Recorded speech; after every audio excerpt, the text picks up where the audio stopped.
Hello, everyone, and welcome to another iteration of the ESET East Africa webinar series.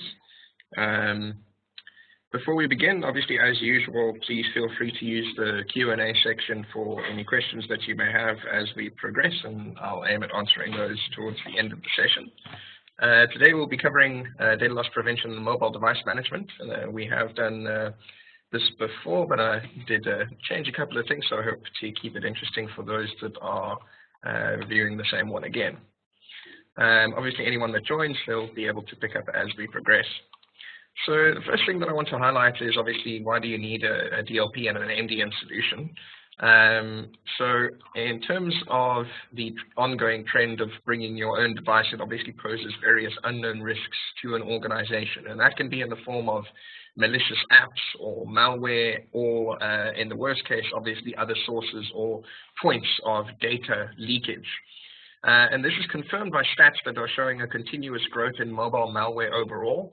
According to a global threat index, it's now been ranked as one of the 10 most prevalent threats for the first time ever as of the first quarter of 2016.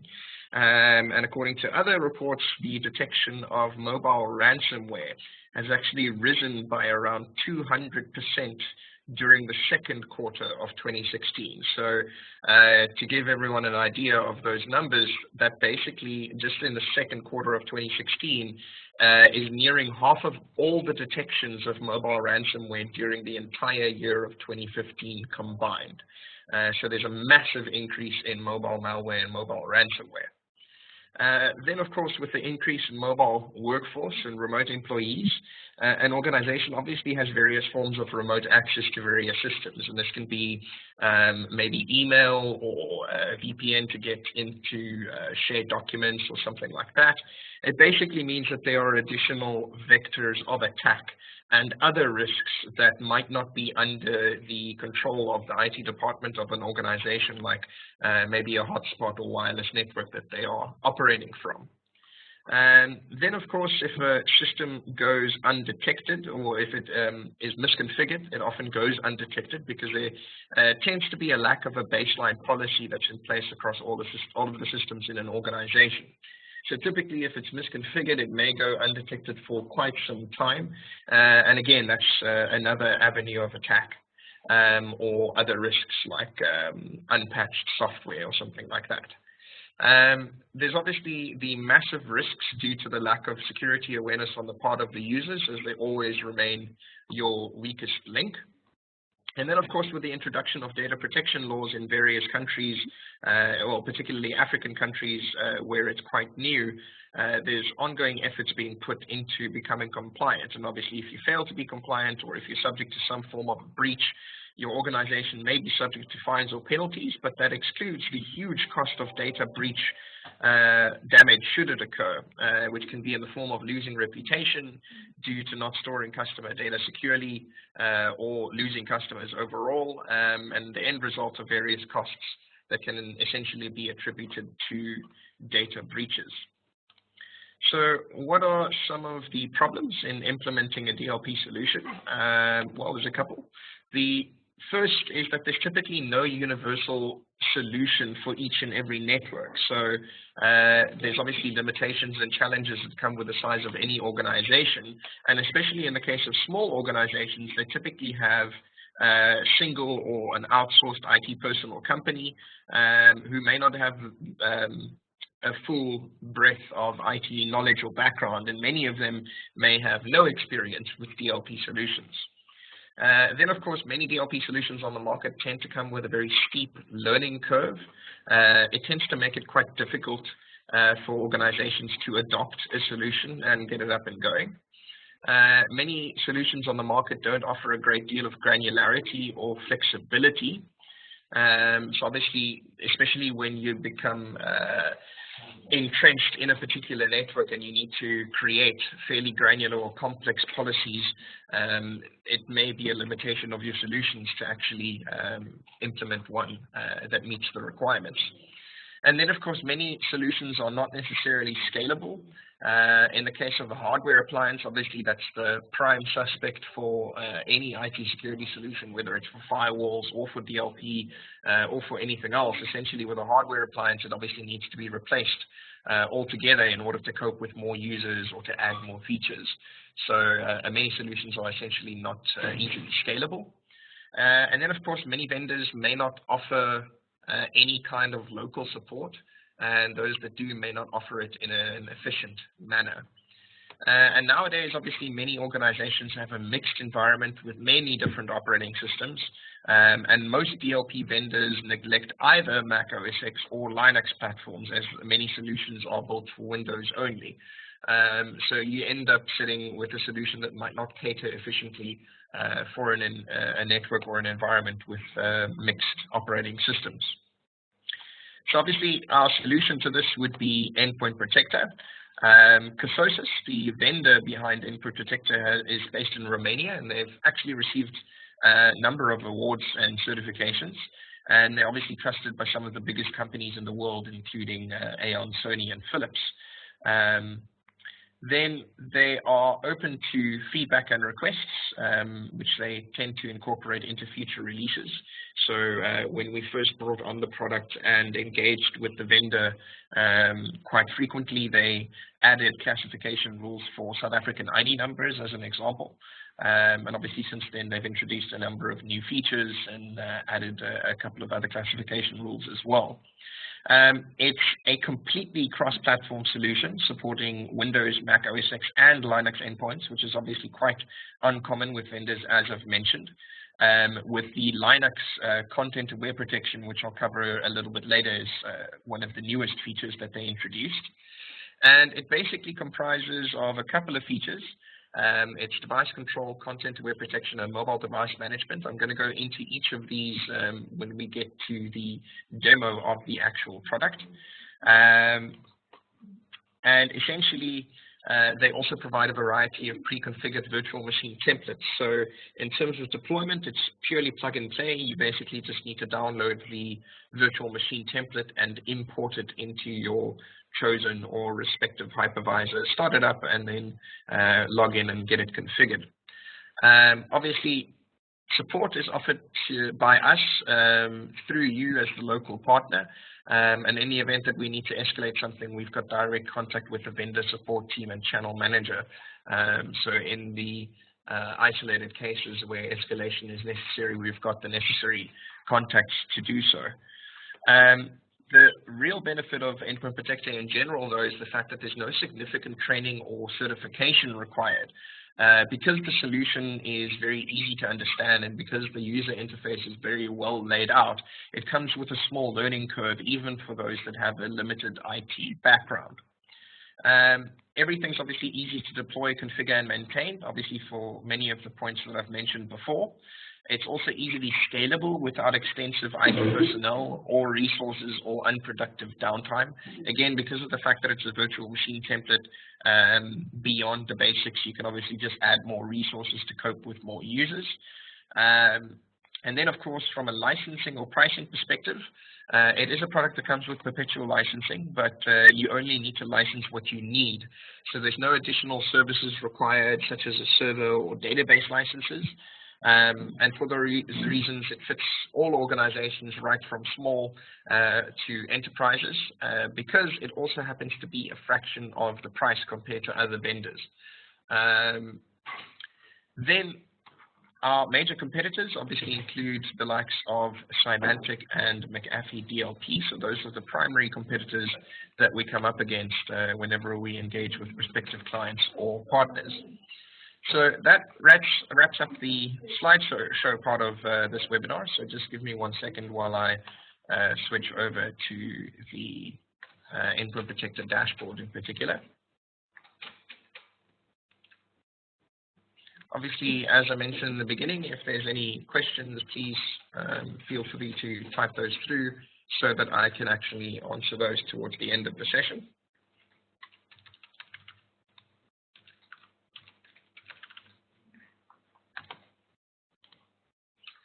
So this is the dashboard for Endpoint Protector. I'm just logging in quickly.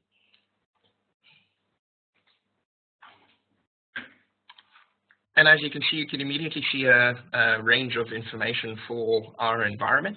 It is a small environment because it is obviously for demo and illustration purposes primarily. So I have 3 Windows endpoints and 2 Android devices on the environment at the moment. Obviously, on the right-hand side there, you can see an overview of licenses and when they actually end. So you can see that I would need to renew by February next year. And then at the bottom, obviously, there's a range of excerpts from logs that are available. So you can quickly see at a glance various bits of information for certain areas of your environment. I'm not going to go into every single menu option in detail, but there's obviously a couple of things that I want to raise. One of the first things that I'd like to note is while it can integrate into Active Directory, that is not a requirement. So if it's maybe a small workgroup environment or organization that has not necessarily deployed some type of central management through something like Active Directory, you can create all of your users and groups manually, so that a domain environment is not a requirement. And then from a user management perspective, one of the important things to note is the order in which the rights are assigned. So essentially, the navigation menu that you see on the left here is the order in which those rights would be applied in the default circumstances. So device rights override all other rights. User overrides computer, computer can override group, and group can override global. And that's why when you get to the global rights section, which I'm showing you now, you can basically configure your environment in one of 2 ways. So you can either set it up to aggressively restrict everything for all users and only allow it either on a group or a computer or a user level, or you can do the lax approach and essentially make everything accessible and then restrict it on a group or a computer or a user level. So that basically means depending on the size and the complexity of your environment, maybe the one approach is easier to manage, for example. And as you can see here, there's a number of devices that you can control, and this is obviously referencing the device control aspect of Endpoint Protector. So you can see that in this case, I'm only allowing things like optical drives, Wi-Fi, Bluetooth, keyboards, and USB modems, where everything else is denied across this organization. So these are essentially all of the devices that you would be able to control on any physical machine. And while it's important to note that our ESET endpoint products obviously has a device control feature built in, obviously it doesn't come with any of the DLP features included as part of the product. So you can either choose to use device control in ESET, or you can choose to use the device control in Endpoint Protector. But obviously when you're looking at a DLP solution, it might be easier to manage it all from one place, which is obviously why Endpoint Protector would be the way to go. In terms of illustrating which devices can be controlled on what type of platform, that's the device type section that I'm showing you at the moment. So you can obviously see that Windows is by far the most supported platform for obvious reasons. And then Mac OS X and Linux, you can see all the tick boxes for various devices. So as an example, you can only control Bluetooth tablets on a Mac, but you can't do it on Windows or Linux. But in the case of floppy drives, which I don't know if people still use those, but you can control those on Windows and Linux, but not a Mac. So you can obviously see the differences there. Then there's the content-aware protection. Now, as I mentioned, while it's not shown in this table at the moment, there is now content-aware protection available on Linux platforms as well, and that is coming with a new update, and essentially that's available for beta testers at the moment. But that's one of the things that I wanted to shine a light on, essentially, is the fact that Endpoint Protector is one of the very, very few, if not one of the only vendors with a complete cross-platform support. Then delving right into the content-aware protection, I'm just going to open up my test policy that I have in place over here. So you can define the policy either for content types or for a list of predefined content. In my case, for the illustration or for the purposes of this webinar, I've got a couple of things in place which I'm going to cover now. Essentially, this policy is configured to block and report if anything gets flagged. So an important point to raise here is when you're deploying a DLP solution, obviously you don't want to interrupt the normal day-to-day processes of an organization. Obviously, people want to continue on with their work. People want to continue doing what they need to do. So when you first implement a DLP solution, it's especially important to configure it either in only a logging or report-only mode. So that's where you could use this particular policy action to report only on any of the activity. And the idea there is once you implement a policy and you're gathering all of the logs from the endpoints where the agents are installed, that you can then review the logs and the reports in order to establish whether or not your policies are generating huge numbers of false positives. Obviously, any DLP solution is only as good as it's configured. So the point that I'm trying to make here is that you need to ensure that the policies that you have in place are tweaked and customized to a point where they are flagging legitimate instances of potential data breach and not generating huge amounts of false positives, because especially when you get to the point where you configure the system to send email alerts to your administrators, for example, or email alerts to a department head, you don't want them to constantly have to log into the dashboard, dig through endless pages of logs in order to find instances of actual risks to company data being lost or leaked. And then once you've got the policy in place to generate correct information and as little or no false positives as possible, then if you choose to do so, you can obviously set it to do blocking and reporting. So that in the event that someone maybe tries to copy a file full of credit card information to a flash drive, for example, that activity is actually blocked and then reported to the necessary administrators. So obviously, what this policy is doing and what the idea behind content-aware protection is that you are controlling the transfer of what you deem any sensitive information to a variety of destinations. So you can control it to any type of controlled storage device type, so that would be flash drives, external hard drives, and anything like that. You can make sure that people can't copy and paste it, so you can monitor the clipboard. You can make sure that people can't take screenshots of whatever is on the screen. You might want to scan network shares as they are being accessed, and you might also want to protect information that might be sent to a printer, because obviously a hard copy can be of substantial risk as well. Someone could print a file full of sensitive information and then obviously leave the organization with it. Then what I'm doing with this particular policy is I'm also monitoring for content being sent to a variety of common browsers, also to email clients. You can also optionally enable things for any instant messaging application or any cloud services, so you can make sure that people aren't syncing things to maybe their personal Google Drive or their personal Dropbox or something like that. And then, of course, there's the wide variety of other applications like FTP clients and cell phone applications and TeamViewer and things like that. What I've done with this particular policy, though, is I haven't flagged any particular file types. Rather, I have flagged anything that I've specified in my predefined content filter blacklist. So I'm looking for credit card information. I'm looking for any type of personally identifiable information like email addresses, ID numbers, passport numbers, phone numbers, and anything like that. But an important thing to raise is this is just a predefined content filter. So this is predefined content that the vendor has built into the software. In the event that you have something unique, maybe it's for an educational institution and you've got specific formats for an examination number or student numbers, or if it's for a financial institution or an insurance provider and you've got a set format for policy numbers, for example, anything that you don't see here, you can either set up in your own custom content filter, which is essentially just a dictionary that you use, so you can add your own keywords. Or if it's a variable like a policy number, you can write your own regular expressions.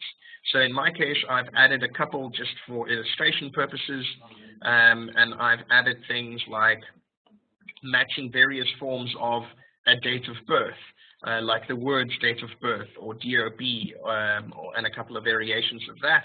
And obviously there you can see I've also had a regular expression added to cover the less known laser credit card provider. And that's essentially the regular expression that I've got in place here to match any type of laser credit card and identify it as such. So over and above the predefined content that you see in the list, you can add your own additional variables so that you can match content that might be specific to your network or specific to a particular client's organization. Then, of course, in an effort to ensure that you don't generate huge amounts of false positives, you might want to whitelist a particular URL, or you might want to whitelist a particular domain or a particular file. So in the case of the domain whitelist, an easy use case there would be you don't necessarily need to check every single bit of content if it is being sent to an email address that belongs to the organization. Right? You only want to check things that go to an email address that is not part of the organization. So that's where you'd be able to use the domain whitelist. And of course, you can apply it to specific users or specific endpoints as well when it comes to actually deploying that policy. So you can then segregate it. So you can ensure that people within the accounts department, when they send things internally, it is whitelisted to anyone within the domain, but obviously anyone that's maybe in a sales department or a support department or something like that doesn't necessarily have the same whitelisting applied to them. So you can customize the policies in great detail in order to ensure that you cover all of the necessary bases. Because as soon as you obviously deploy a DLP solution, you can obviously have all the perimeter defenses and you can cover for some incidents with users, but you obviously want to focus on the critical data first, and you basically want to safeguard that more than anything else. So obviously being able to very granularly configure your policies is of great benefit there. Then, while we're talking about the device control and the content-aware protection, very useful feature is obviously the offline temporary password. So the idea behind this functionality is, let's say a user is traveling and they are on a laptop, and for whatever reason, something that they are trying to do is being blocked by a current policy. So you don't necessarily want that user to first connect over the VPN, then you change your policies in order to restrict to reduce the restrictions that are imposed on that user, because that then obviously decreases the security for your entire organization or for that entire subset of users. So what you would do is you come to the offline temporary password section and either unlock a specific device on a specific endpoint, or unlock an entire computer, or bypass the content-aware protection mechanisms for a particular computer as well. And then when you generate the code, that can be anything from 30 minutes right up to 30 days. You generate the code, you give that code to the user, maybe over the phone or SMS or whatever the case may be. The user types that into the agent on their endpoint, and then for however long the duration that was specified, the user will be able to do something that they may have been blocked from previously. So maybe they need to copy something to a flash drive for a presentation, as a silly example, or they need to send an email which might be restricted or blocked. So they'll be able to obviously implement that action for a short time frame. Then there's obviously the reports and analysis section. So obviously the main point of a DLP solution is gathering as much information on sensitive file transfers or sensitive information being copied to various places. The main logs report is quite general. So you can obviously see users logging in, files being read, and a couple of other things. If I quickly expand this list, you can see there's very few actions because this is a very general log, and it's also because my log rotation settings that I have in place on this instance actually takes anything older than a couple of months out of the system and puts it in another log for archival purposes. The main area that I want to focus on for the purposes of this illustration is obviously the content-aware report. So one of the important things to note here is because of the fact that I log into the machines in this demo environment using remote desktop, the clipboard of my remote desktop is actually synchronized. So the interesting thing to note here is all of these bits of information that you're seeing in my logs, where I've copied, say, a particular date, or copied a phone number, or copied an email address, or copied a SSN or a credit card number. These are all as a result of me doing that on my workstation while I happen to be logged into one of the machines on my demo environment. So it's important to note for anyone working with remote systems that you may need to cater for false positives in those particular scenarios as well. Then if I quickly go to some of my older pages for when I first implemented the solution, you can obviously see that in my initial tests and simulations, what I first did is I took some of the sample pictures on a Windows 7 machine after a fresh install, and I tried to copy it through Chrome as my web browser to an online file sharing portal, and that's why those logs were essentially flagged. Then I created a Word document, and I had a file type content filter in place, which is why I flagged it as Word documents. I then modified that policy, and I made it for the predefined content like I showed you a moment ago. And I basically put a credit card number in that file, which is why it was identified as a Visa credit card number, and you can obviously see the last 4 digits of that card. Then later in my simulations, I ended up enabling the file shadowing facility. So again, incredibly important for audit purposes is you can now take any file that the user is working with, whether it be for email addresses or credit card numbers or policy numbers or whatever the case may be, and the system will essentially take a snapshot of that entire file and send it over to the server, so that in the event that there is maybe disciplinary action or legal action or just a general security audit, you can now in detail see what was flagged and actually download a copy of that file using the little icon on the far right in order to review that file and make sure that the information that was in there was supposed to go to the destination. Maybe you need to change policy in order to cope for that scenario, or you might need to speak to the user in the case of disciplinary action or other legal reasons. Then if you only want to see the file shadows that were taken, you can just go to the main shadows section, and you can obviously download the file or delete them in the event that you need to delete a lot of files, maybe to save disk space or something like that. Then again, with DLP solution, you also want to take care of noting all of the actions taken by your administrators.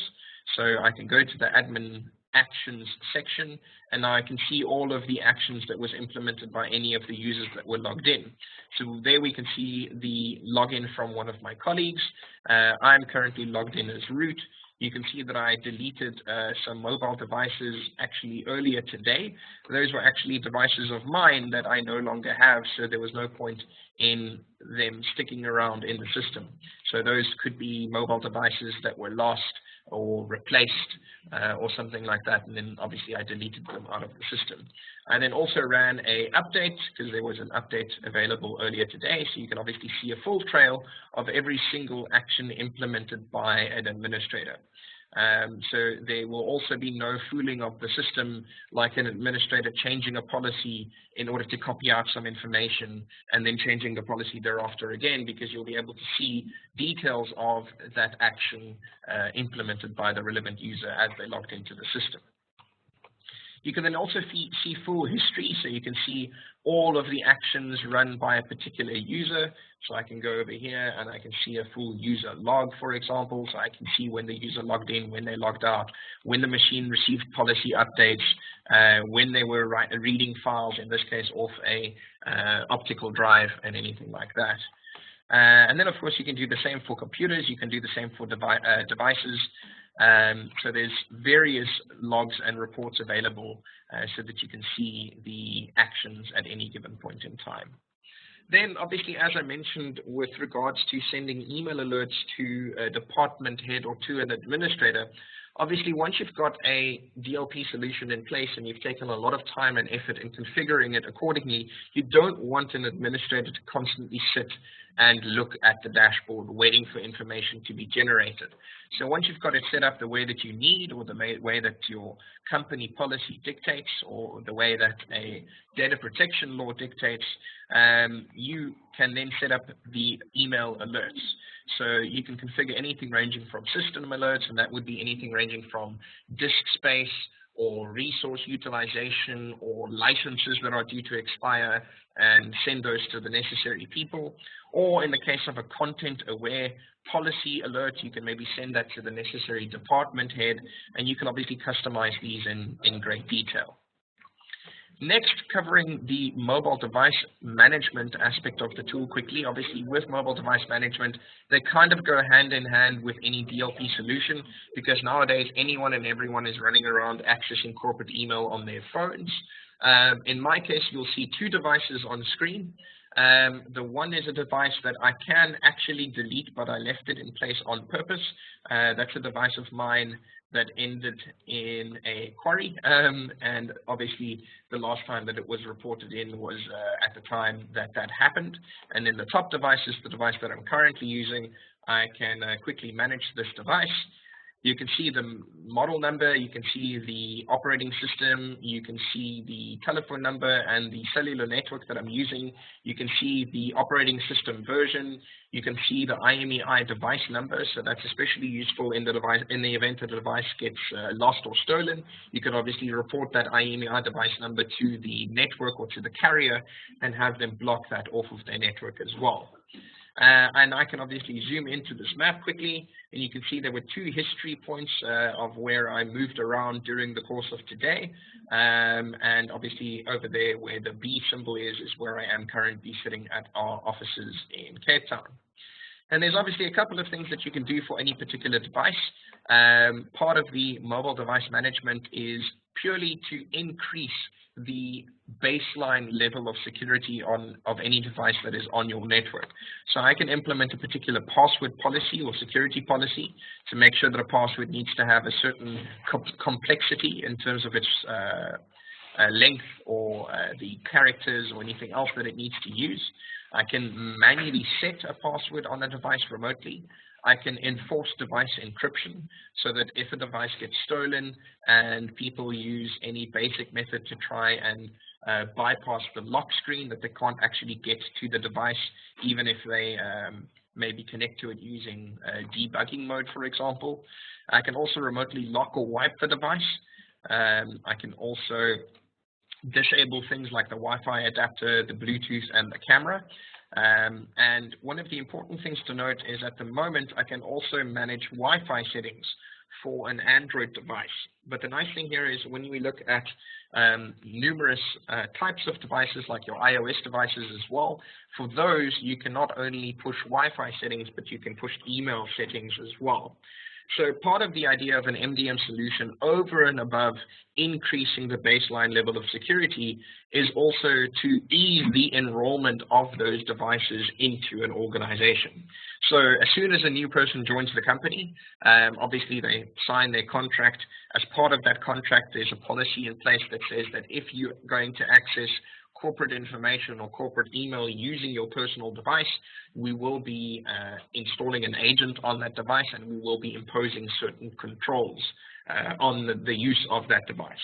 But over and above that, I can now easily push your Wi-Fi settings and easily push your email settings to the user. So I'm sure many of you would have encountered difficulties in users typing in passwords or server details or something like that. And often they need to get to someone who's either set it up themselves before, or they need to get it to one of the IT guys so that they can enter all of the settings for that person manually because they may be having some difficulties doing it by themselves. So now you're easing the enrollment of those devices onto the network. You can also add a list of contacts for the organization. So I can go over to the vCard management for Android, for example, and I can basically ensure that as soon as the device is enrolled into an organization, all of a sudden those users have all of the necessary contacts for their new colleagues that they work with so that they can get in touch with them as necessary. And of course, you can set up lists of authorized apps so that those apps are essentially added for a particular user. So you can add links, you can add identifiers, you can add supported versions that you want to use within the organization. And those are essentially apps that are then available as authorized apps. The other important thing is you can enroll or add various mobile device management policies. So you can create your own policy, or you can choose one out of a template. And when you implement those policies, those are obviously baseline security settings for everyone in an organization. So everyone uses a particular complexity in the password, so that you can't just swipe to unlock your device and potentially get access to corporate email. But the other really nice feature is the geofencing capability.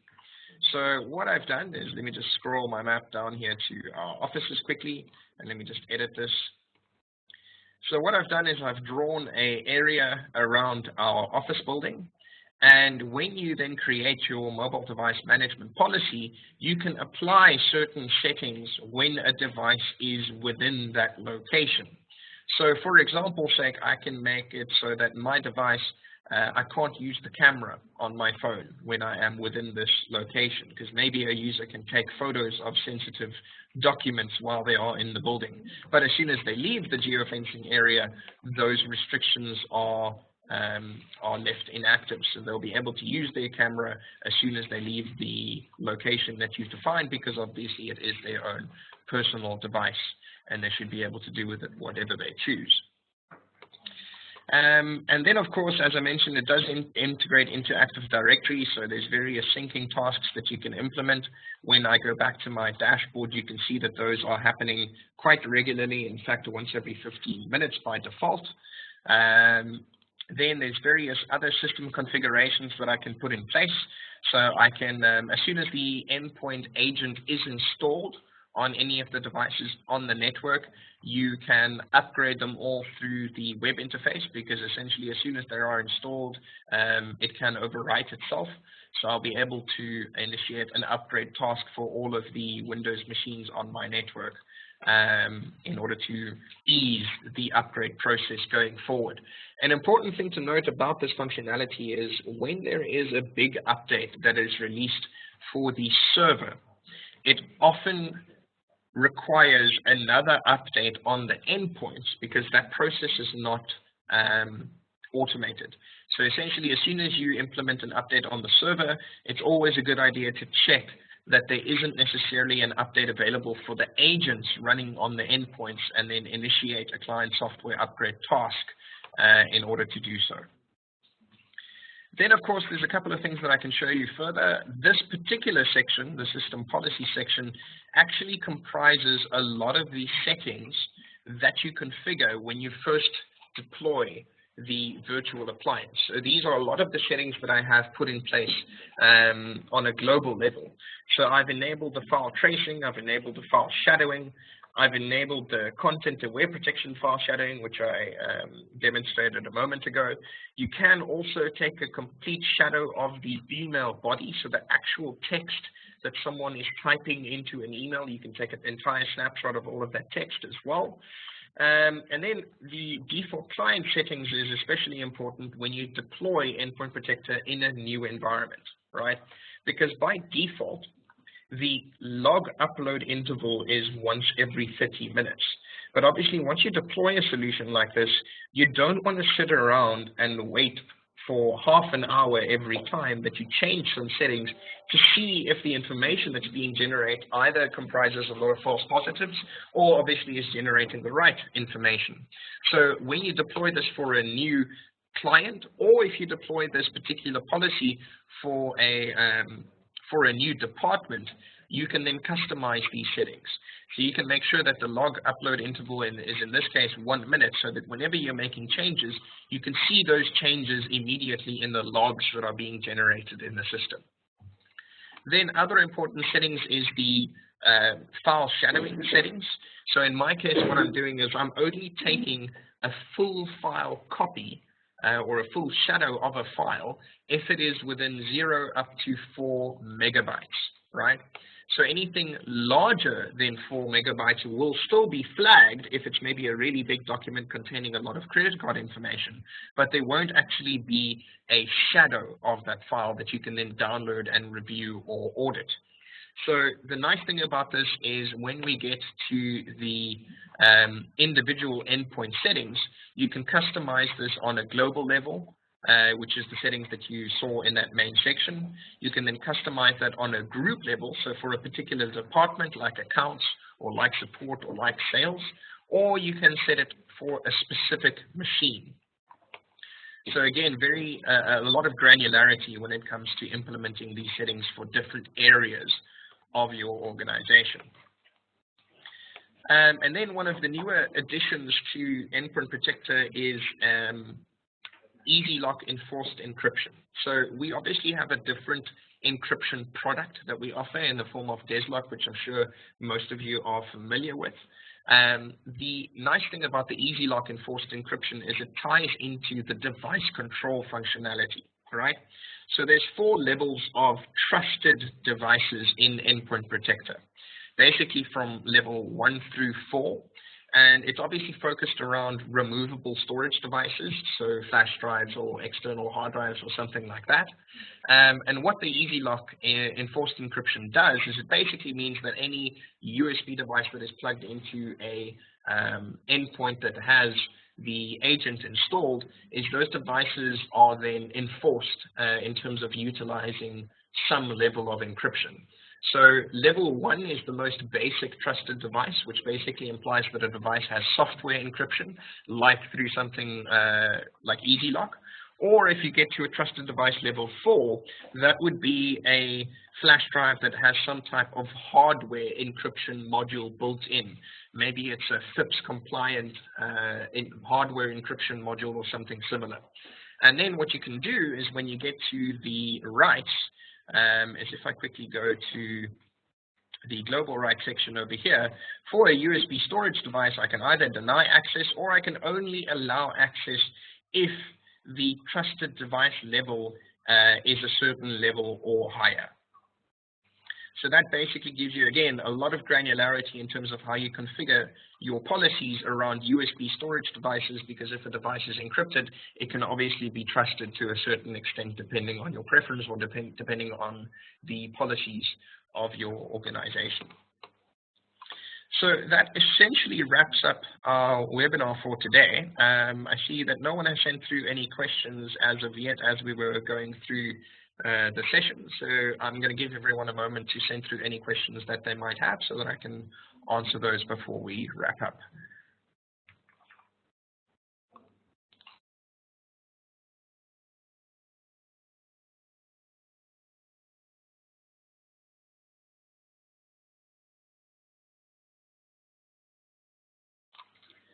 While I'm giving everyone a moment to send through any questions that they may have, obviously, as usual, we have a lot of documentation and videos and other material available on our wiki.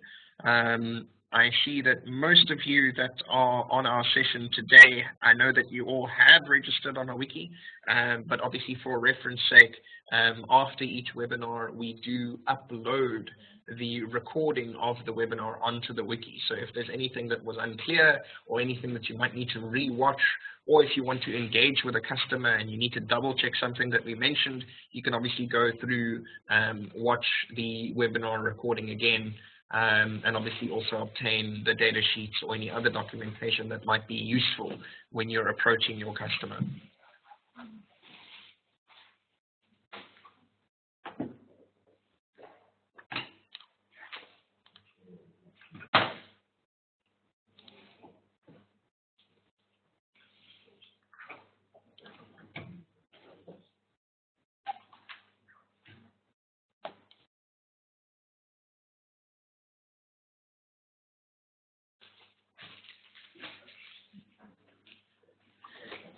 We don't have a great number of attendees today, and I'm not seeing any questions coming through. So I guess that wraps it up for today.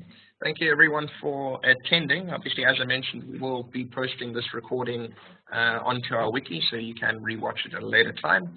Or if you have any suggestions on any area of Endpoint Protector or any of our other products that you'd like to see us cover in more detail in a future webinar, please feel free to use either the Contact Us form on our wiki or send us an email, and we can be sure to address that in a webinar series or webinar event going forward.